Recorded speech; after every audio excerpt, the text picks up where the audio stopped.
Okay, so this is my Shout Factory collection. It's not very big, it's a little small. If you're watching this, I assume you're already fans of Shout Factory, Scream Factory. I assume you're Blu-ray enthusiasts. And if not, if you're noticing this for the first time, Shout Factory, Scream Factory are a distributor.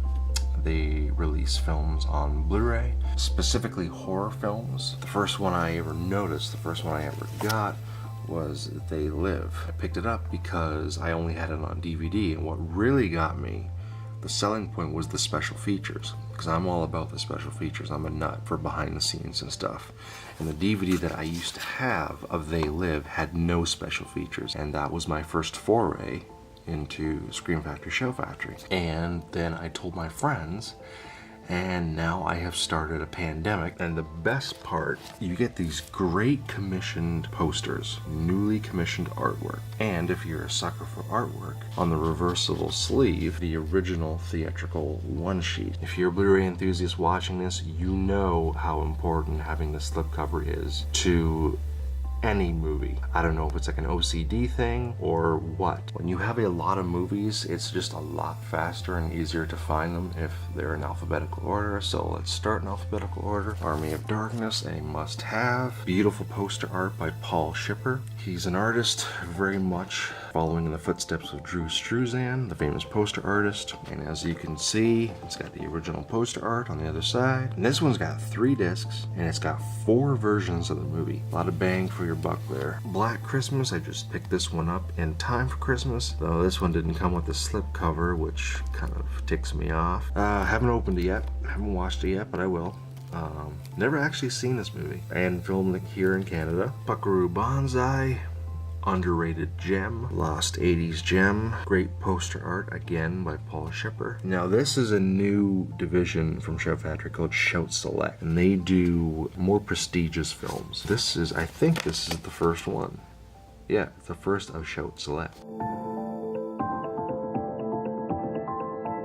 Class of 1984. Here is another forgotten gem, little known film, but it's about this teacher who comes to what is pretty much the worst school in the world, filled with students that are all criminals. And this new teacher, who is a goody two-shoes by the book, decides to take matters into his own hands and try to make an example of them. Things get out of hand. The gang, they attempt to kill kids. They kill one of the other teachers. They rape the teacher's wife.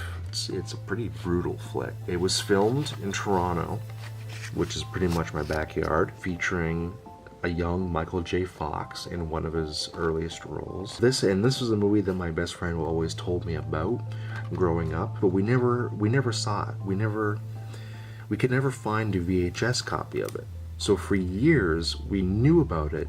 So to me, for the longest time, this movie was a myth. But yeah, if you ever come across this flick, I highly recommend it. Check it out. Creepshow. This is an awesome set. Comes with an awesome booklet. The reversible sleeve is the comic book cover. I actually had to order this one on Amazon. Living here in Canada, it's a little bit difficult because, we don't get a lot of things that you guys might get in the States.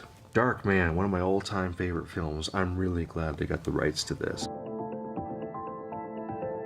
Dreamscape, 80s Inception. That's basically what it is. For years I never saw this, but I always wanted to. Here's the original poster by Drew Struzan, which is ironic because Paul Shipper follows pretty much in the footsteps of Drew Struzan. So you've got the old generation and the new generation. This poster, I think that's what sold it for me, wanting to see the movie. Whenever you saw a Drew Struzan poster, you knew you had to see the movie. Now, whether or not the movie was good is irrelevant. That was in the hands of the filmmakers, but when you saw a Struzan poster, it really sold you. Exorcist 3, in my opinion, way more superior to the original Exorcist. I've never cared for the original Exorcist that much. This one just seemed like a cooler flick. It's a detective story, and there's a pretty big revelation, but I won't spoil it for you guys.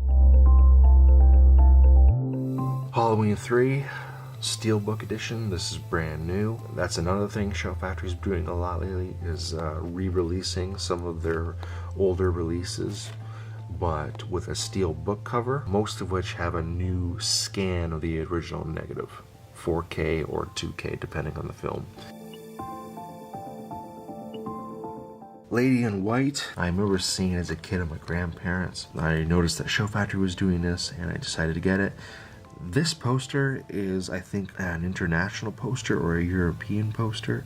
It's not the original poster. That is the original theatrical poster. I remember seeing this poster on the VHS cover at my local video stores all the time, but never wanting to see it because I always thought it would be too scary. FYI, it's not very scary at all. Leviathan. This is a movie that I always, for some reason, got mixed up with Alien and The Abyss. Well, I mean, it pretty much is Alien. They marketed it as Alien Underwater, and for the reversible sleeve they have, like, again, I think it's like a European or international poster, but check this out. Yeah, so it's pretty cool, but here's where it really gets me. Look at that. That's the Millennium Falcon right there. That is the Millennium Falcon.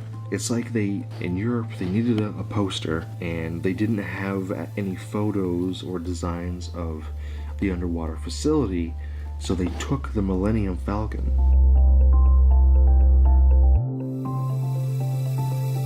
One of my all-time favorite horror sequels. I'm glad that someone finally released this with a bunch of special features and behind-the-scenes stuff. Also, there's a rumor that there's a really long director's cut floating out there that's like over 2 hours. I doubt we'll ever see that ever now.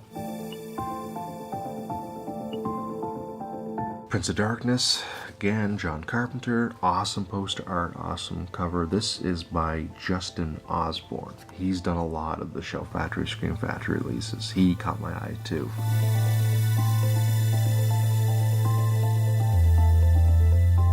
Someone's Watching Me. I never heard of this film until this year. Again, this is a newer release. This just came out like a month or two ago. It's an old TV film from the 70s, directed by John Carpenter. It was like one of his first films, and I was pleasantly surprised. It turned out to be a pretty decent flick. Great suspense vehicle. Doesn't focus on violence or gore, it's all about tension and suspense. Huge Tales from the Crypt fan. Tales from the Crypt might be my all-time favorite TV show. I watched the show as a kid.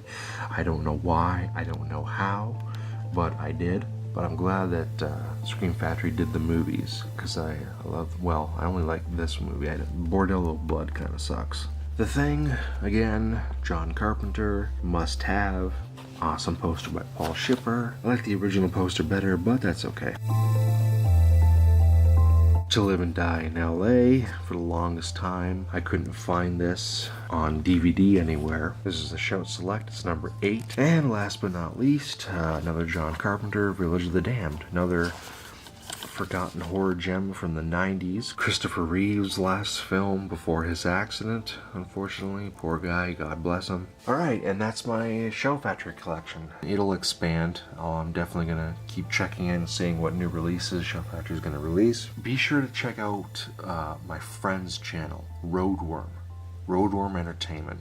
My friends, we have a review show called Roadkill Reviews, and a lot of the films that we end up reviewing are Show Factory releases. A little more professional, so definitely check them out. I'm going to put a link down in the description, and I'm going to try to put a link on this video. Alright guys, thanks for watching. Stay tuned, subscribe, you know, all that jazz, whatever.